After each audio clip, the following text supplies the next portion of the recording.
యవ్వన ప్రాయం చాలా ప్రధానమైంది, ప్రాముఖ్యమైంది. ఇవన్నీ చదివిన తర్వాత నా మనసు ప్రేరేపించి నేను ఒక 5 సంవత్సరాల క్రితం పాట రాసిన ప్రియులారా. సాతాను వలలోన చిక్కుకున్న యవ్వనుడా, అపవాది గాలానికి గుచ్చుకున్న యవ్వనుడా. సాతాను వలలోన చిక్కుకున్న యవ్వనుడా, అపవాది గాలానికి గుచ్చుకున్న యవ్వనుడా. సాతాను వలలోన చిక్కుకున్న యవ్వనుడా, అపవాది గాలానికి గుచ్చుకున్న యవ్వనుడా. ఓ యువత మేలుకో, సంకెళ్ళను తెంపుకో. ఓ యువత మేలుకో, పాప సంకెళ్ళను తెంపుకో.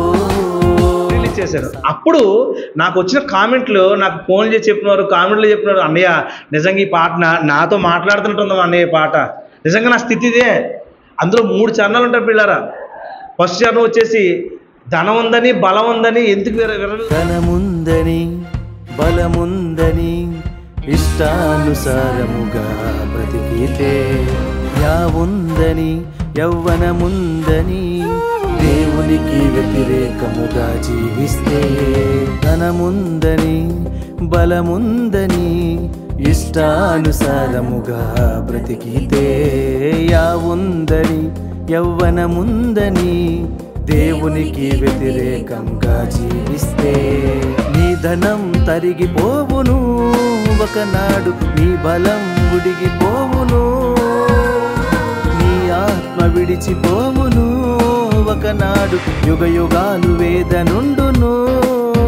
నీ దేహం నీది కాదు, చనిపోతే స్వర్గానికి చేరలేవు.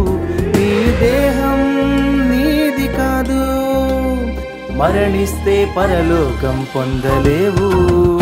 ఓ యువత మేలుకో, సంకెళ్ళను తెంపుకో. ఓ యువత మేలుకో, పాప సంకెళ్ళను తెంపుకో. దళం తరిగిపోతే బలం కరిగిపోతే నీ జీవం నువ్వు దేవుడి ఒకనొక రోజు నిలబడాలని చెప్పి ఫస్ట్ చరణం. రెండో చరణంలో సంసోను గారిని ఉద్దేశించి నవ్విందని లవ్వు చేసిందని సంసోనులా నువ్వు మోసపోతావా? నవ్విందని లవ్వు చేసిందని సంసోనులాగా నీవు మోసపోతే, ప్రేమ ఫెయిల్యూర్ అని విడిచిపోయిందని అర్ధాంతరంగా తనకు చాలిస్తే. నవ్విందని లవ్వు చేసిందని సంసోనులాగా నీవు మోసపోతే, ప్రేమ ఫెయిల్యూర్ అని విడిచిపోయిందని అర్ధాంతరంగా తనువు చాలిస్తే. ఇది అంతా ప్రేమ కాదురా సోదర, దృష్టి యొక్క ఇష్టమేరా. నీ బ్రతుకు నీది కాదుగా సోదరి, దేవునిలో ఉన్న ప్రేమేగా. ఈ దేహం వట్టిదేగా, ఆత్మయే జీవింపజేయునుగా. ఈ దేహం వట్టిదేగా, ఆత్మయే జీవింపజేయునుగా. ఓ యువత మేలుకో, సంకెళ్ళను తెంపుకో. ఓ యువత మేలుకో, పాప సంకెళ్ళను తెంపుకో. 3వ చరణంలో నా ప్రభువుని హైలైట్ చేస్తూ, నా క్రీస్తు హైలైట్ చేస్తూ, ప్రేమ అంటే క్రీస్తు అని చెప్పి, ఇదిగో పాపాలతో అపరాధాలతో పాపాలతో అపరాధాలతో మనమింకా మరణించి ఉండగా, ఆ దేవుడే మన కోసమే తన సొంత పుత్రుణ్ణి పంపెగా. పాపాలతో అపరాధాలతో మనమింకా మరణించి ఉండగా, ఆ దేవుడే మన కోసమే తన సొంత పుత్రుణ్ణి పంపెగా. ప్రేమంటే క్రీస్తుదేగా సోదర, వాక్యాన్ని చదివి చూడరా. ప్రాణమిచ్చేటంత ప్రేమేగా సోదరి, ఇకనైనా తెలుసుకోవా.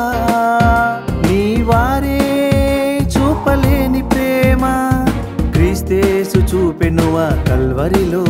నీ వారే చూపలేని ప్రేమ క్రీస్తేసు చూపెను ఆ కల్వరిలో.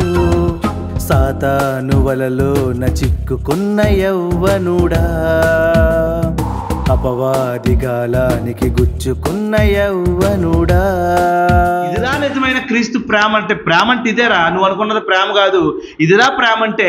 అలాంటి ప్రేమని ఇంటి వారు కూడా నీకు చూపించలేని ప్రేమ అది ఆయన కలవరలో చూపించిన ప్రేమ అని 3వ చరణంలో ఈ 3 చరణాలు పొందుపరిచి రిలీజ్ చేస్తే చాలామంది యవనస్తులు మార్పు చెందారు ప్రియులారా. దేవుని నామానికి మహిమ, సర్వ మహిమ ఆయనకే కలుగును గాక.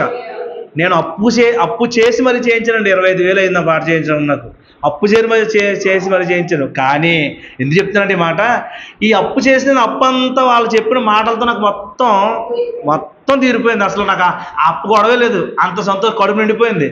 అప్పగడిది కూడా తర్వాత చూసుకుందాం. ఈ పాట వాళ్ళు చాలామంది యవనస్తులు బాగుపడ్డారు. ఇప్పుడు పాట రాస్తున్నారు, ఎప్పుడు రాస్తున్నారు 2 పాటలు రెడీగా ఉన్నాయి. ఆల్రెడీ 2 పాటలు రెడీగా ఉన్నాయి, అది చేయించాలి. అయితే వాటి కోసం ఎదురు చూస్తాను. మనకి ఆర్థికంగా మనకు కావాలి కాబట్టి దానికోసం వెయిట్ చేస్తున్నాం. చేద్దాం దేవుని కృపను బట్టి. అయితే అంటే యవనస్తుల గురించి ఒక పాట రాసి రిలీజ్ చేస్తే ఎంతలాగా రెస్పాన్స్ వచ్చింది కదా.